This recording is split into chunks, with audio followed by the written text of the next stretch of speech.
Hello and welcome back to another episode of Talking Baldocks with me, Neil Baldock, and Me, Matt Baldock.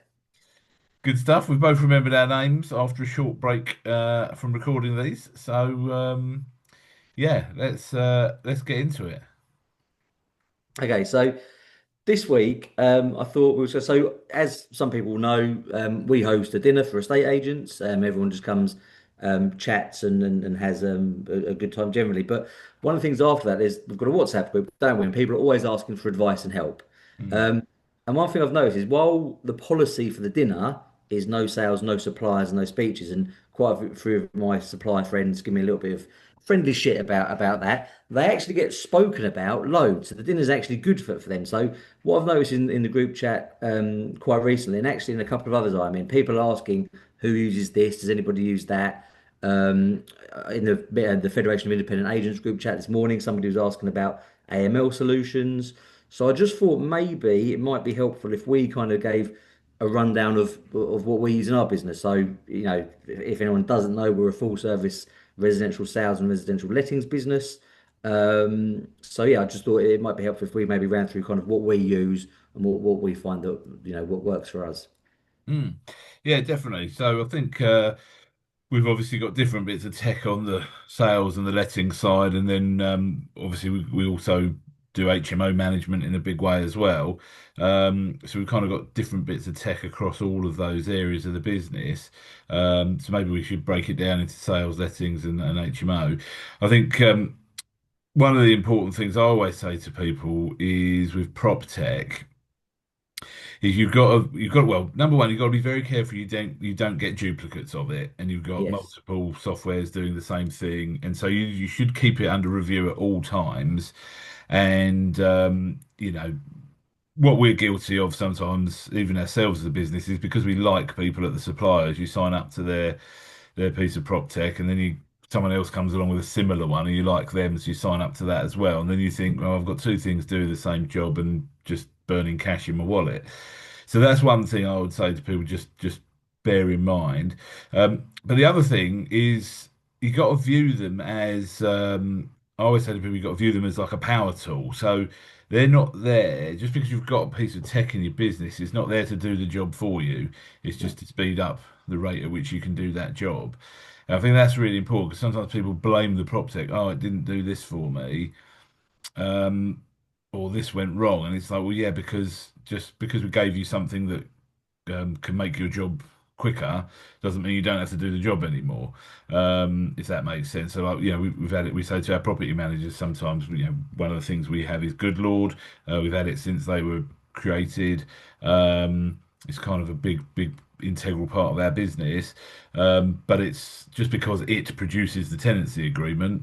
I say to the property manager, it's still your job to check that tenancy agreement. It doesn't, you can't blame the prop tech for getting something wrong because previously to having that, you would have had to draw up that tenancy agreement, and at that point, you would have checked it. So just because you've now got a tool to do it, doesn't mean your responsibility for checking these things goes away. So yeah, that's just my before we go into what we've got, that's my sort of my little rant on how to use it. No, mate, you're entirely correct. I was with a consulting client once, and they asked me to sit down with their team, really. And I was sat down with the team without the owner or the principal there, and we were just trying to work out. We were a couple of exercises. It was number one. It was we were going through a cost exercise. Like why was the business earning so much money but not making that much profit? What the cost of sale and that kind of thing, and also the team and what were the team thinking about it? Because again, sometimes as owner operators, as you say, we'll meet somebody at one of the conferences. We like them, we like the tech. We just chuck it in and go, right, use that now. And the team is out there going, how do I use this? And then again, if you without, I don't really like the phrase, but if you're a one man band, for want of a better phrase, and you're just going to be at the cold face all the time, fine, use it. But if you're like us that aren't, we're not doing the doing all the time, you actually have to explain to your team how it's going to work. And also, you've got to listen to your team's feedback a bit. But so I was with this company, and I mean, they had over 20 bits of things they're using. They had four options for AML. Mm, And every one of them had a vague difference, but ultimately they did AML. And I say the owner was like, well, yeah, but I like that bit of that and that, and the team were just like, we don't know which one we need to use. mm, So actually it can, yeah, great analogy in the power tools, but it can be confusing if you kind of have too many, right? Yeah, yeah, definitely. And Um, go from there. And the other thing, it probably leads on. We could start, maybe where we get leads in from. But I saw something in property industry this morning. Uh, some I don't know. People seem to write these water is wet articles stating the bloody obvious and get published. I don't really understand, but somebody's published an article saying that instant val leads, the automated valuations, aren't accurate. It's yeah, like, I well, saw yeah, that. no, of course they're not, because it's a machine doing it. Weirdly, it was saying they undervalued everything. Well, I've always found they go a bit over the top. But again, this survey had said that a frightening amount of estate agents rely on these automatic valuation tools to give them the values that they're going to go and present to a client. And it's just like, what are you doing? It's very much it's a tool to use, but it definitely is not the job. Because if the machines can value and get the prices and set the pricing strategies, then we won't be needed. Yeah, yeah, no, exactly, and that's why you've got to, yeah, you got to pick and choose what you use and what you take from it, um, and also you've got to make sure, yeah, as you say, it works within your business and it is actually an effective thing because ultimately tech is really there to speed up the job. It's not Yes. really, it's not necessarily there to replace people, but it's there to make the people you have quicker, more efficient, prevent you as a business from having to employ more people if you can put a tech solution in place. Um, and that's yeah, that's why we're never scared of it, and our team are never scared of it because it's not like we're trying to replace people. We've got our people. We just want to make them more efficient, make their job easier, be able to deliver more, um, and things like that. And as a business, obviously, we don't want to employ. I mean, we love employing people and we'll employ as many as we need to, but we don't want to, and every business, because of the way the government's gone with their national insurance hikes and everything else, there isn't too much incentive to just keep on employing people. Yeah, employing for employing's sake, you can't just keep chucking more people in the office and assuming that's going to make you more money. It just doesn't Yeah. work like I think the point, sorry, I was trying to make, because again, I went on a bit of a rant there, was that what what sometimes happens is you end up with the people plus the tech, yeah. or too many people plus the tech, and actually in that scenario, you've got to look at it and say, well, which one's going to work out better for me? Hmm. Um, so yeah, so should we run through some of the stuff that we use then, and then sort of what we like about it? Yeah, so if we kind of, I guess, do a vague journey in terms of like capturing clients and then through to the lets and the sale and obviously it will splinter off with the sales and the lets, but just talking about the instant sales. So we're very heavy on social media. So we use Facebook and Instagram, right? There are Yeah, two main sources. I mean, we've been using Facebook for very early on. We do very well out of that. In particular, a lot of people keep trying to put Facebook down and saying it's right, but Facebook definitely isn't dead. There's loads of business to be had out of that. But then in conjunction with that, we obviously run paid adverts. So we use Pull On to run our Facebook ads. We run them for sales and for lettings, and then we use ValPal, and then that goes into MovePal. yeah, yeah. And then we've even now testing out the AI answering some of those leads as well, aren't we? And picking them up and responding to leads very quickly for us. Yeah, and again, it's not about, the AI can just phone people quicker and it can phone more people than a human possibly could. And it's about weeding out the really high quality leads. What we want is we want human beings having quality conversations. So the AI could do that. So imagine if every conversation you had as a negotiator or as a valuer was somebody who was genuinely interested in selling. And that just can't happen day to day. But by using the AI to phone all the leads, it can kind of cut the wheat from the chaff, if you like, and then present you and go, right, these are the people you really want to be speaking to. These are the people you just want to leave on a nurture journey going through there. So I think that's so it's very early days for us on the AI side of things. The AI thing we probably won't talk about too because it's only going to get better and better and it will come. But that's about the only AI thing we're really using at the moment, isn't it? There. And the other thing we use in terms of getting leads for sales, really mainly, so is Spectre. So I use Spectre. leveraging every property you get. So we use it to write to on market properties. Uh, and I've always said I never bother until I do five. So I've got to try and count now: 5, 7, 9, 11. Because everybody's writing to everybody. Usually they're using the standard letters. They're going out on the even weeks. So if you can put yours on an odd week, you've probably got more chance of actually it not being with all the pile of other letters. And the other thing I have to impress people: do not use the generic standard letters. So, and that's no disrespect to the letters that spec to their templates, but communication through all these mediums, we've said this before in other podcasts, has to be your tone of voice. So the video they see has to sound like you, the letter they get has to sound like you. So when you get in the living room, it all makes sense to them.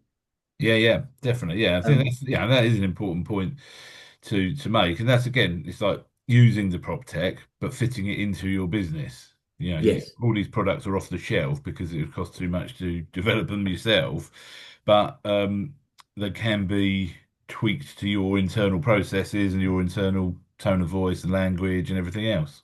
Yeah, precisely. And also, you don't have to go after everything. So look at your market and what you want. So we've, made a decision recently.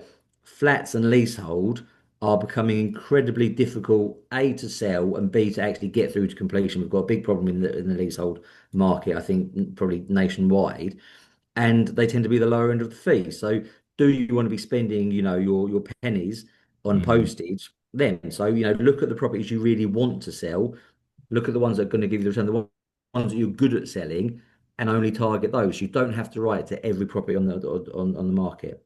Yeah, Um, definitely. And that is a really good point because when a lot of people will be doing that, they'll be writing to every property on the market and not understanding that some of those properties are actually loss making for them and actually not profitable. And we've, as you say, we've done that exercise recently and worked out where we need to be in terms of our minimum fee to actually be profitable, not just turning over revenue, but actually make a profit. And it was quite surprising. And so what would be even more of a kick in the teeth is if you then find out you're actually spending money writing to things that are going to be unprofitable. So you're losing even more money on it because you're spending money to get it to make you no money. So, but people will be doing that because, as estate agents, we're trained to just go after everything and get as much market share as you can and not even think about the profit. Well, when it's your own business, things change and you need to start thinking actually I don't care how big the market share is. I mean, obviously, you do care about that. That is one kind of indicator. And if you can grow your market share with the right fee levels, then you'll make more profit anyway. But you need to start thinking about some different things and concentrating on profit. So yeah, in obviously you want to direct your marketing spend to what is going to be profitable. Yeah, no, 100%. I mean, ultimately, if you list 10 properties at 0.75% and I list five properties at 1.5%, you've got double my market share, but we're earning the same money, right? So Exactly. that's the way to do it. So, and the other thing I think with Spectre that I like, so we send kind of like postcards out when we're transacting on properties, because I like a postcard because it's not in an envelope, so people actually, even if they pick up, put it in the bin. But that's why I like leaflets. They're still subconsciously seeing your branding. But something I work with on, with other clients is some people, oh, we haven't really got lots of stock on, so we haven't got lots of people to write to. But you can really leverage every house you get. So anytime you list a property, you can write. So I do. So if I list, for argument's sake, a four-bed detached, I know that's likely to, my buyer's probably going to be in a three-bed terrace. So I write to all three-bed terraces in the vicinity saying, hey, I've just listed this property. Would you like to look at it?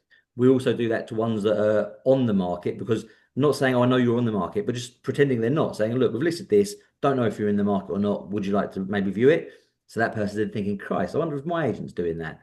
So when you've listed it, you do that. When you put it under offer, obviously you can do your sold in your streets.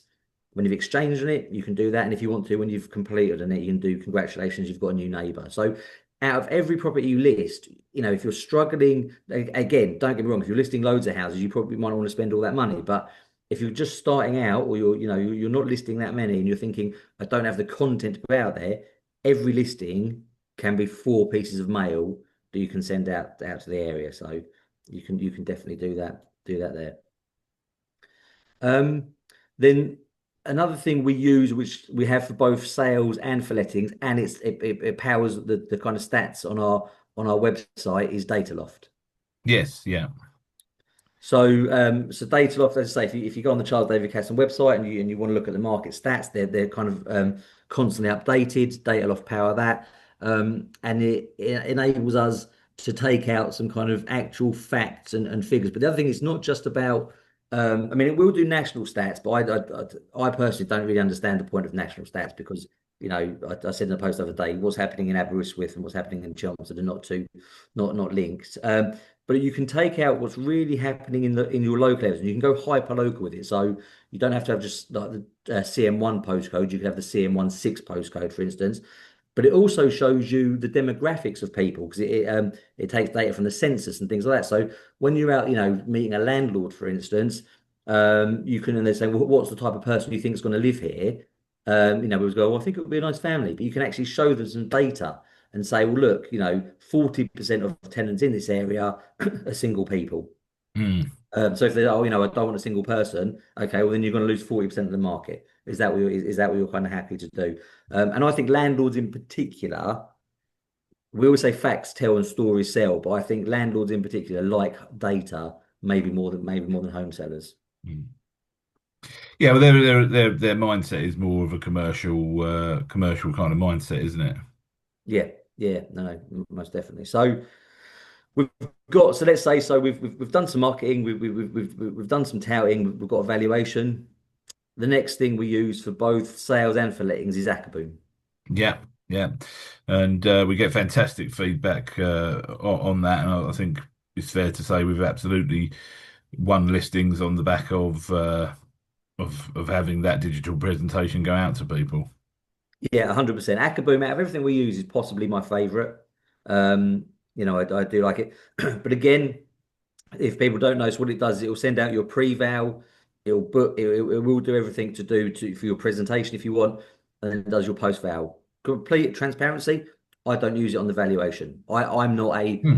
Yeah, I'm not presenting with a laptop kind of guy. I don't think you are either. no, I've never ever done a presentation like that. So yeah, good point. Obviously it does have that function. You can use a presenter, but no, I only use it for the pre-val.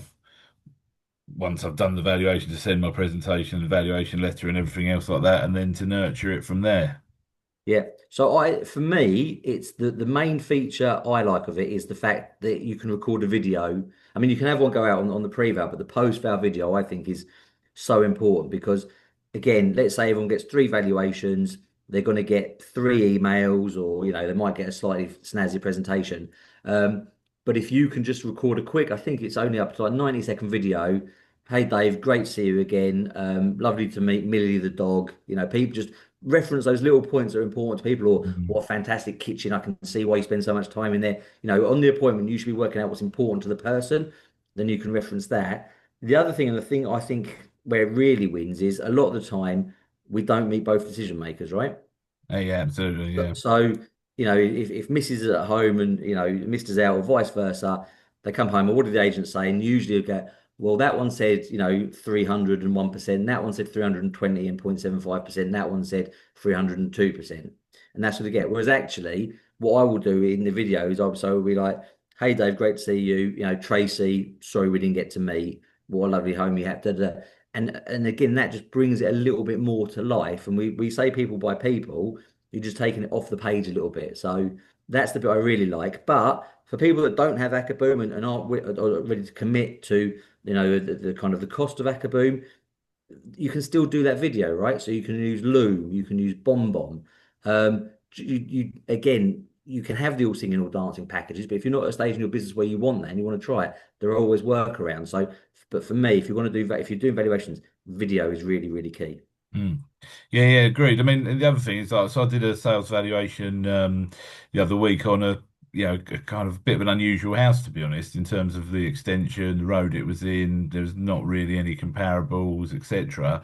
Um, and I kind of, and the seller bought into what I was saying at the time, and I was very honest with them about the fact that there isn't very many comparables, and it's a very difficult property to price, and I gave probably a lower valuation than than the other agent. In fact, I know I gave a lower valuation than the other agent did. Um, and I think the seller bought in at the time that my valuation was pretty realistic and the reasons I justified that. However, when I came back and did a little bit more research and thought about it, I thought to myself, well, you probably could, um, because there's not a lot of stock on that road, it's quite exclusive, etc. There's reasons why we could probably justify giving it a try for them. Um, so I told them that on the video. And if I hadn't have sent them a video, what they would have thought was I've just gone back on everything I just said to them. But by sending them a video, I was able to give them a really clear explanation as to my thought process and where I've gone and where I've researched since then. And like what my feelings are now, I've got like the full picture. So yeah, I think video in any case, in your marketing, in your communication is just a fantastic tool. Yeah, no, 100%. No, definitely. And again, even so, if you know, if you want to hold to the valuation you originally gave it, again, rather than one party telling the other one, oh, they valued it lower, you can kind of just re-go over, as you know, that one over the road sold for that, that one, Mm. and you can kind of just re-explain it so the other person can hear it. So, yeah, really, really powerful. So this is so listen, we've done the vow. Obviously, me and you are amazing listers, so we've been instructed. Um, you Every know, time. I've definitely been instructed. You're still chasing it. Um, so this is where the two disciplines probably split off, if you like. So if we just, I'll do sales, and then we can go through everything we use, obviously, for lettings. So I use something called Catini. Um, and what Catini does is it does our AML, it signs my contract, and it gets my property information questionnaire done, which in turn translates into the TA6 form, so I can send that out with a memorandum of sale. So I love it. I can literally onboard somebody within my end within 30 seconds.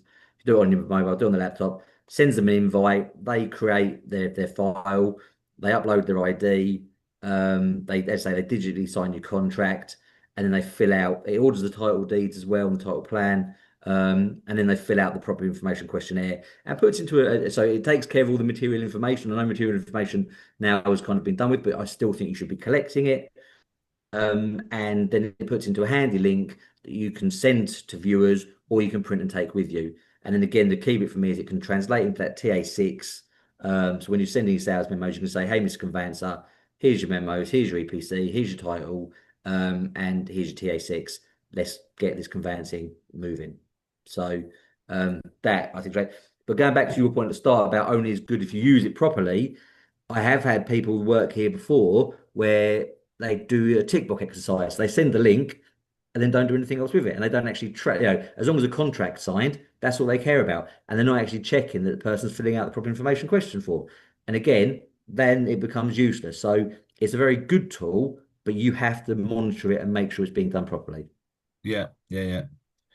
I think yeah, it's just it's a funny thing, a human trait really. Of like as soon as you give someone something to make their life a little bit easier, they almost stop doing the job. And just going back to the power tool analogy, if I told you to dig a hole with a spade and it would take you, a couple of hours, and then all of a sudden I gave you the same task and I said I need you to dig exactly the same size hole, same depth, same width, same everything, but here's a mini digger, you'd do it in sort of 20 minutes, but you wouldn't stop. You'd still dig the same hole that I asked you to dig. So it's the same principle with this. Like, I still want you to properly onboard someone. I still need all of these things, this checklist tick to make sure we're fully compliant. But I'm just giving you a piece of technology that's going to enable you to do it very quickly and cut out your administration work. Um, but as humans, sometimes like, do you know what I mean? Because we're not doing manual labour, because this is all sort of administration. People just go, "Oh, I don't need to do that anymore." Yeah. And that's the important thing for people to realise. That is where it's not doing the job for you; it's just making it a lot quicker. Yeah, no, most definitely. So yeah, so that's probably that through sales, and then there's we can there's probably another bit we can talk about after. Obviously, we have then the portals, etc. But if we bounce onto lettings now, lettings I think is where we've really done well. We've been very early adopters on tech. A lot of people we may go, oh, God, I don't want to do lettings, too much work.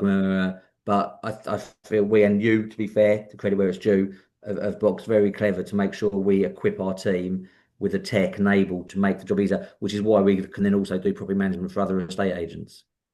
Yeah, exactly. And I think if you're going to run a lettings business, with the amount of compliance and workload we have these days, you just have to have some tech in the business. It's just inevitable.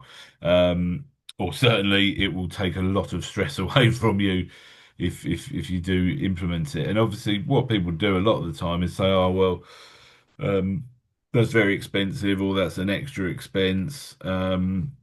But you've got to look at what it does and sort of the bigger picture with it. So our tech stack in the lettings is yeah, obviously we have our general CRM which records a lot of things for us, but the main sort of our power tools in lettings really are Good Lord, and so we adopted that as literally from day dot when they started.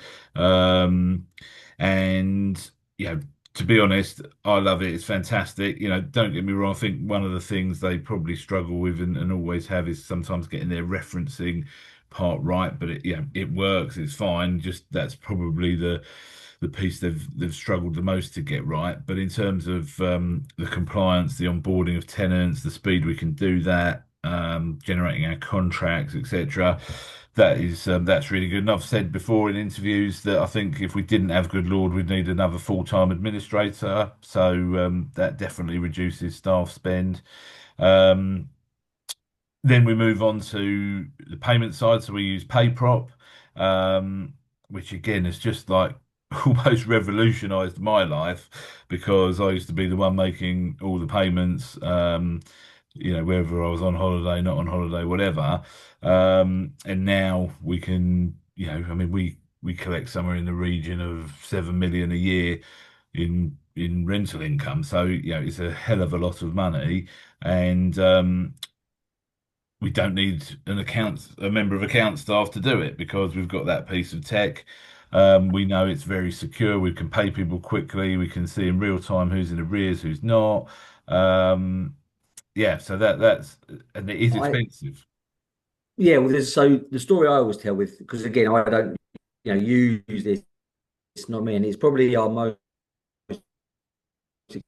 uh, most happy. So there's a couple of bits. The story I always tell is back in those days where we used to go on holiday, we'd be in Spain or whatever, and you could only remember those days you could only get Wi-Fi in the hotel reception. You couldn't get it over Yeah, like the whole and you'd have to just go and take yourself off for an hour, or and just sit in reception by yourself paying rents. It's ridiculous. So it certainly made your actual life easier. But I mean, the pay props one that's always talked about, and the cost of it does always come up. And don't get me wrong, if they're listening, I would enjoy a discount.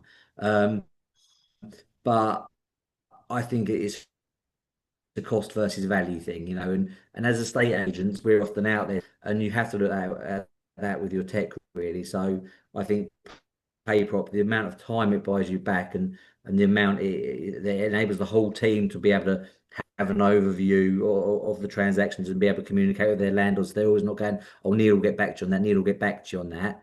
It seems to be worth the money. yeah. That's the big point. Is it enables your whole team to have an open view of the client account, and you select who has the authority to make the payments. And that's massive in terms of a customer service journey for people. Um, I think the other thing with it is, yeah, you've got to look at who you would need to employ or how many people you would need to employ if you didn't have it. Um, but again, I do think it's right for some people at certain stages of their journey. And that's the other thing to say about lots of tech is sometimes it's there to get you to a place and there. So like PayProp will enable a solo operator to grow their business substantially without having to take on accounting staff. Um, and but it could get to a size. There must be businesses out there that are at a size where it Mm. does become too expensive, and perhaps they would be better to have account staff. I think you'd have to get to, you'd have to get a huge scale for that to be the case. But that could be the case. So it's always looking at it and balancing those things out. But definitely, but I think that's an investment. And if you think who we would need to employ to manage 7 million quid a year in client funds, and pay them a pension, give them holiday, etc., PayProp works out for us on that basis. I think we froze a little bit there, but did you hear most of what I had to say? Yeah, yeah, no, I got it, mate. There was like an awkward pause after I'd finished speaking. I thought you just weren't agreeing with what I was saying. I thought this is weird, but no, it's okay. We're back. And so the next one, I suppose, for the lens would obviously you've moved them in, something's broken. We go to fixed flow. Yeah, so again, fixed flow, we've had that since its sort of inception, really, again. And yeah, big part of our business. I think our property managers would be lost without it. Again, there are other solutions out there, but it's just one that works for us, works very well. And I mean, we even use we have a link in with a emergency call out service that pick up calls that are reported through PayProp out of hours and things. Sorry, not PayProp, fixed flow out of hours. So that works really well for us. And yeah, I think with again with the amount of compliance, even if it's not fixed flow, you must have some sort of tracking system in place for trying to handle maintenance now. Yeah, no, no, most definitely. So I think they're probably the three main ones for tenants journey, aren't they? Good Lord, PayProp, and fixed flow. Yeah, they are. And I think, one thing we're always conscious of is, we've got people working on a lot of platforms. And as much as possible, that's not, we want to really, we want to try and um, condense the amount of platforms you're working on, of course. But the thing is, with those three, they all do a very specific job very well. And so that's why that works for us, because they each deal with one part of the journey very, very well, rather than having a system which deals with all parts of the journey and it's okay. Yeah, no, no, definitely. And obviously, integrations are, with depends on the CRM you're using, but I know Akaboom will integrate, Catini will happily integrate. Good Lord, I think Good Lord have just announced an integration with Street recently. Yeah, yeah. And that's the thing. I mean, there's all these integrations out there, but unfortunately, nothing integrates with everything, and that's the problem. So you're always waiting for that integration to come along. But of course, technology is developing, and so those integrations are becoming more and more likely. Yeah, exactly. And you've got obviously Glue Dog now, which we're yet to use, but I hear really good things about. That's kind of helping people do all these integrations. So yeah, look, we're approaching the 40-minute mark now, so I think that's enough. But hopefully that kind of gives people, as I say, to pretty much everything we've used, there are alternatives. So we're not, but we find we'll only ever back what we use and what we do on a daily basis. Sadly, we are not being paid for this whatsoever. But as I say, if anybody does want to send me gifts, then they will be gratefully received. Yeah. But I yeah, just, but we'll only ever recommend stuff that we've used, which is kind of one of the things that I like about us.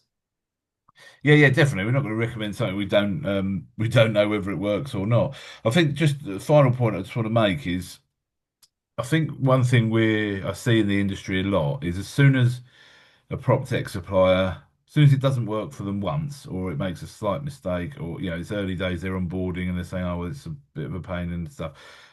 People immediately slate it or jump out of it and things like that. And I think what you've got to start doing, in my opinion, is looking at them as a partnership, not just as a supplier, and actually work with them. And actually, if you make a decision that you're going to implement that into your business, you've got to give it some time, be prepared that onboarding to anything, whether they say it's easy or not, is never easy. Yeah. That's just the reality of life. Um, and so, you kind of got to realize if I'm changing systems, there is going to be some short-term pain. Sometimes, it's not going to work exactly as you want to start with, and you might have to. But if you're trying to take the view that you're going to work with people, again, we've got great relationship with suppliers because we take that kind of attitude. So if we ring up and say, "Look, we're really not happy about something, we need your help," they're generally willing to help us because we've developed that relationship with them rather than just gone, oh, this is awful immediately, you know.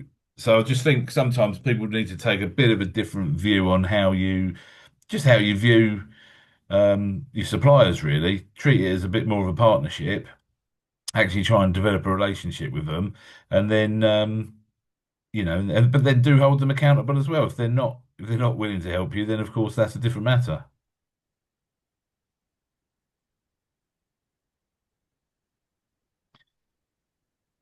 I think we've got some serious internet problems today, which is Honestly, I, which is meaning you're I, sat there and I'm finished speaking. I got sorry. The gist of it is, partnerships. As I say, these, you should work with them. They should almost be an extension of your team a lot of the times. These suppliers, and actually, we're lucky that we work in a world where a lot of the estate agency suppliers like that and because I forgot it's something called auto social. So we said we market very heavily on Facebook and on Instagram, and a lot of agents say to me, "Oh, I haven't got time to do this." So we use auto social now. We get it. Street actually own it. So if you're a street user, you probably get it. But it's very, very good for doing automatic social media posts and going out there. So for scheduling things, I think it has limitations because I think we might have overloaded it because I've just put loads of content in there and some of it's going out and some of it's not. So I think you probably can overload it. But if you just want to do a couple of posts a week, I mean, we post about 3 or 4 times a day. But if you just want to certainly do one a day, a few a week, then auto social is worth looking at. Mm, yeah, definitely. Okay, good. Well, yeah, if anybody's got any, So sorry, we're talking over each other. I was just going to say, if anyone's got any questions about it, or they can always reach out to us, can't they? yeah, they can. And the other thing also, we can't really talk about tech without mentioning kerfuffle. So if you are looking at tech, kerfuffle obviously offer an MOT. You could reach out to Simon Weil or David Mintz. But while we're on that, the Kerfuffle conference is on the 10th of July.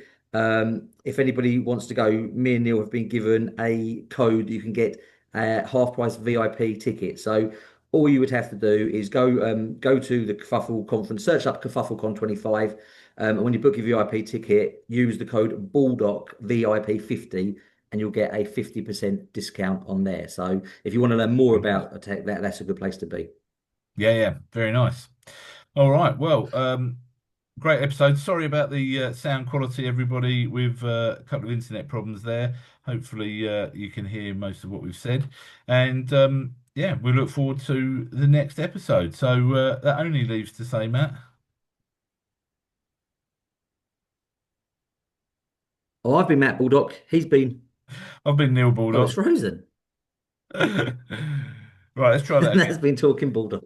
That's it. That's talking Bulldogs. Right. So I've been Matt Baldock. He's been, Neil Baldock. Yes. oh, and that's been talking Baldock.